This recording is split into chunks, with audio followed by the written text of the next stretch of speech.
Good morning, my dear students. Today in DP, we are going to start a new chapter, that is Federalism. Children, the vertical division of power among different levels of government is one of the major forms of power sharing in the modern democracies. It is the most commonly regarded as federalism.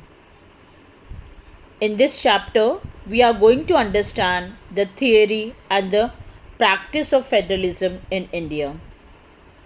Now, first, what is the meaning of federalism?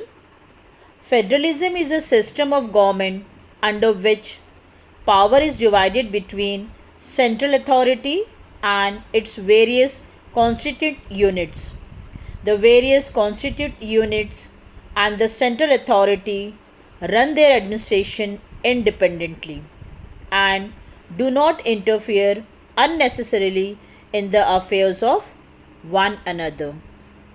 That means it is a system of government in which the power is divided between a central authority and various constituent units of the country. Children, federalism can be understood as vertical division of power across different levels of the government. The nature of federalism may vary from country to country depending upon the historical context in which federalism has evolved. Usually, a federation has two levels of government. One is the government for the entire country that is usually responsible for a few subjects of common national interest. The other are governments at the level of provinces or states that look after much of day-to-day administration of their state. Both these levels of the government enjoy their independent powers, or they enjoy their powers independent of other. In this sense, federation are contrasted with unitary government. Under the unitary system, either there is only one level of government or the subunits are subordinate to the central government. The central government can pass orders to the provincial or the local government, but in the federal system, the central government cannot order the state government to do something. State government has power of its own for which it is not answerable to the central government. Once again, see the unitary system. In this form of administration, there is only one level of government. If there are more subunits, they are subordinates to the central government, and central government can passes orders to the other level of government. Other level of government are subordinate to the central government. For example, Sri Lanka. Sri Lanka has unitary system of government. Now children, let's start with the key features of federalism. First one, there are two or more levels or tiers of government. Children, this means federalism is a system of government in which the governmental power is divided between a central authority and various constituent units. Usually, a federation has two levels of government. One is the government for the entire country, like we have a national government, and the other government is at the state or a provincial government, like we have a state government, Rajasthan state government. Now the second one, different tiers of government governs the same citizen, but each tier has its own jurisdiction in specific matter of legislation, taxation and administration. Now children, what is the meaning of jurisdiction? Jurisdiction means the official power to make legal decision and judgment, the area over which the government has legal authority. All level of the governance will govern the same citizen, but the jurisdiction will be different. This means that each level of government will have a specific power to form laws, legislate and execute these laws. Both of the government will have clearly marked jurisdictions. It will not be that one of the government is just a figurehead government. Now the next feature, the jurisdiction of the respective level of government are specified in the Constitution. So the existence and the authority of each tier of the government is constitutionally guaranteed, which means the power and the duties of both or all the government must be listed down in the Constitution, hence guaranteeing a federal system of governance. Now, the next feature is the fundamental provision of Constitution cannot be unilaterally changed by one level of government. Such changes require the consent of both the level of the government. Children, in federal form of government, one level of government cannot make unilateral changes or amendment to the important and essential provisions of Constitution. Such changes must be approved by all the level of the government, which means the fundamental provisions of the Constitution can be changed only with the consent of both the state and the central government. Now the next feature, court have the power to interpret the Constitution and the power of different level of government. The highest court act as an umpire if disputes arises between different levels of government in the exercise of their respective powers.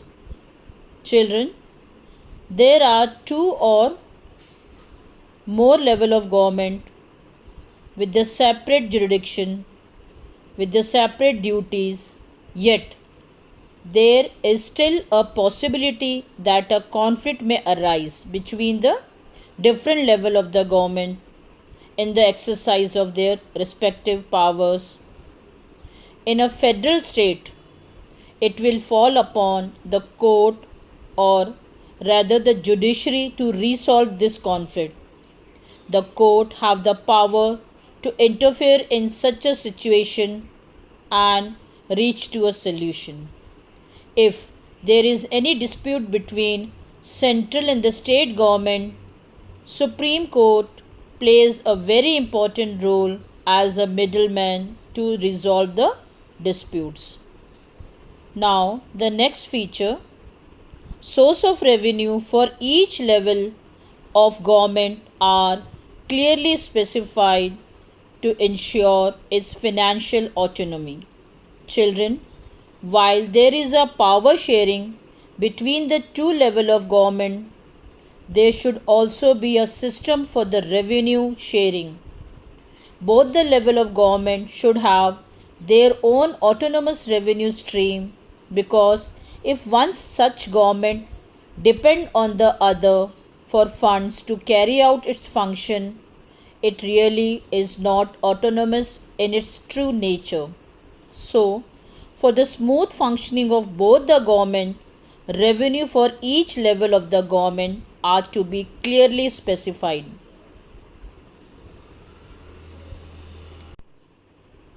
Children, the financial powers of center and the state has been clearly mentioned in the Constitution. Income tax, excise duty, corporation tax, etc. are levied and collected by the central government, whereas land revenue, stamp duty, building tax, etc. comes under the state government. Now, The final feature of the federalism is that the federal system has dual objective. First, it safeguards and promotes the unity of country. Second, it accommodates the regional diversity. Children, the federalism aims to maintain its independence and sovereignty, safeguard security and stability. It exercises the different powers to defend its existence or the existence of its member from any act of aggression and protect the rights and responsibility of the people of the federation. Children, therefore, two aspects are crucial for the institution and practice of federalism. Governments at different levels should agree to some rules of power sharing. They should also trust that each would abide by its part of agreement. An ideal federal system has both aspects, mutual trust and agreement to live together. Now children, we will see the different types of federation. Children, the exact balance of power between the central and the state government varies from one federation to another. This balance depends mainly on the historical context in which the federation was formed. There are two types of federation. They are coming together and holding together. The first route involves independent states coming together on their own to form a bigger unit, so that by pooling their sovereignty and retaining identity, they can increase their security. This type of coming together federation includes USA, Switzerland and Australia. In this federation, all the constituent units or states usually have equal powers and are equally strong. Children, is it clear what is coming together federalism or federation? In coming together federation, independent states come together and form a bigger unit. It helps to maintain security and sovereignty. For example, USA, Switzerland and Australia. Now, the second route is where a large country decides to divide its power between the constituent states and the national government. For example, India, Spain and Belgium. They have holding together federalism or federation. In this, the central government tend to be more powerful than the states. Very often, different constituent units of federation have unequal power. Some units are granted special powers. Once again, I am repeating holding together. In this, country is divided into state for better administration. It helps for the accommodation of diversity. Some states might be given more power. The ultimate power lies in the hands of central government. Examples are India, Spain, Belgium. Children, that's all for today. Thank you and have a nice day.